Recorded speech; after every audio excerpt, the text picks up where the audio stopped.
नमस्कार दोस्तों, मैं साधना सिंह आपके अपने YouTube चैनल सानिध्य टीवी में आप सबका बहुत बहुत स्वागत करती हूं। दोस्तों, आज हम बात करेंगे इस वीडियो में पीपल वृक्ष की पूजा हमें कैसे करनी चाहिए, इसकी क्या विधि है, सही समय क्या है, किस देवी देवता को प्रसन्न करने के लिए हमको कैसी पूजा करनी चाहिए, सब कुछ इस वीडियो में जानेंगे। यदि आप जानकारी चाहते हैं तो वीडियो में लास्ट तक बने रहें। दोस्तों, हिंदू धर्म में पीपल वृक्ष सर्वाधिक पूजनीय वृक्ष माना गया है। विभिन्न धर्म ग्रंथों में पीपल वृक्ष की महत्ता का अलग अलग वर्णन हमको देखने को मिल जाता है। दोस्तों, पीपल का वृक्ष ऐसा वृक्ष है जिसमें जड़ से लेकर पत्तियों तक में हमारे देवी देवताओं और पितरों का वास होता है। लेकिन यदि हम धर्म ग्रंथों की माने तो पीपल वृक्ष की पूजा करने के कुछ नियम बताए गए हैं, तो उन नियमों को जानना हमारे लिए बहुत आवश्यक है। यदि हम पीपल वृक्ष की पूजा करना चाहते हैं तो चाहिए कि हम अपने मोबाइल के द्वारा भी आजकल तो जानकारियाँ मिल जाती हैं, और नहीं हो सके तो अपने जानकार पंडित या पुरोहित से भी इस बारे में पूरी जानकारी ले लें, फिर पीपल वृक्ष की पूजा करें, जिससे कि आपको आपकी पूजा का पूर्ण लाभ मिल सके और आपकी हर मनोकामना पूर्ण हो। पीपल वृक्ष में जल अर्पण करने का और दीप जलाने का भी समय होता है। किस समय में जल अर्पण करना चाहिए, किस समय में दीप जलाना चाहिए और किस देवी देवता की पूजा करनी चाहिए, ये सब जान लेना भी बहुत आवश्यक है। तो सबसे पहली बात तो जल अर्पण करने का सही समय है सुबह सूर्योदय के पहले, यानी अंधेरा समाप्त होने लगे उसी टाइम पे आपको जल अर्पित कर देना है, और उस टाइम पे आप दीप भी जला सकते हैं। शाम के टाइम दीप जलाने का समय है सूर्यास्त के बाद का।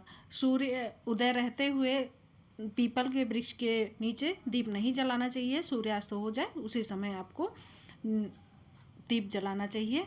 आपको यदि आप माँ लक्ष्मी की प्रसन्नता के लिए दीप जला रहे हैं तो घी का दीप जलाएं, और शनि देव को प्रसन्न करने के लिए या उनकी कृपा पाने के लिए दीप जला रहे हैं तो सरसों के तेल का दीपक आपको लगाना चाहिए। पीपल में जल देते समय आप ध्यान रखें कि जल में काले तिल और अखंडित चावल यानी कि अक्षत का प्रयोग जरूर करें। इससे बेहद शुभ माना जाता है माता लक्ष्मी की, और आपके पितरों की कृपा आपको इससे प्राप्त होती है। पीपल में जल देने के बाद आपको पीपल वृक्ष की 7 या 11 परिक्रमा अवश्य करनी चाहिए। परिक्रमा करते समय आपको ये ध्यान रखना चाहिए कि आप जिस दिशा में घड़ी चलती है उसी दिशा में परिक्रमा करें, यानी कि सीधी दिशा में आपको परिक्रमा करनी चाहिए। सुहागिन महिलाओं को पीपल वृक्ष की पूजा करते समय पीले सिंदूर से तिलक जरूर लगाना चाहिए। यदि कुंवारी लड़कियां पीपल वृक्ष की पूजा कर रही हैं तो उनको रोली से तिलक करना जरूर, और यदि हमारे पुरुष भाई जल अर्पण कर रहे हैं और तिलक कर रहे हैं तो उनको पीले चंदन से पीपल वृक्ष में तिलक करना चाहिए। पीपल वृक्ष में सुबह जल अर्पित करने के बाद उस टाइम भी आप दीप जला सकते हैं।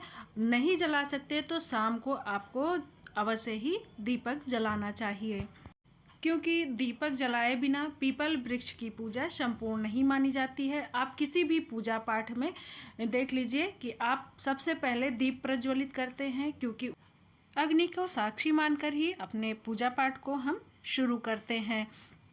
और हाँ, इस बात का विशेष ध्यान रखें कि पीपल वृक्ष में आप दीपक जो लगाएंगे उसमें लंबी बत्ती का ही आपको प्रयोग करना चाहिए। इससे आपके पितृ प्रसन्न होते हैं, माँ लक्ष्मी का आशीर्वाद मिलता है और इससे घर में बरकत बढ़ती है।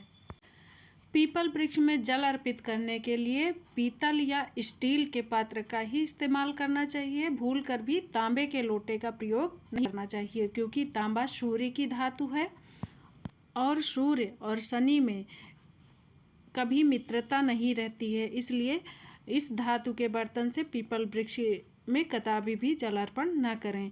पीपल वृक्ष में जल अर्पित करते समय ओम शन शनिश्चराय नमः मंत्र का जाप अवश्य करते रहें।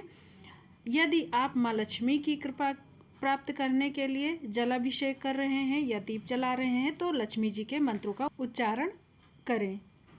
तो दोस्तों, ये थी पीपल वृक्ष की पूजा को लेकर कुछ विशेष बातें या सावधानियां।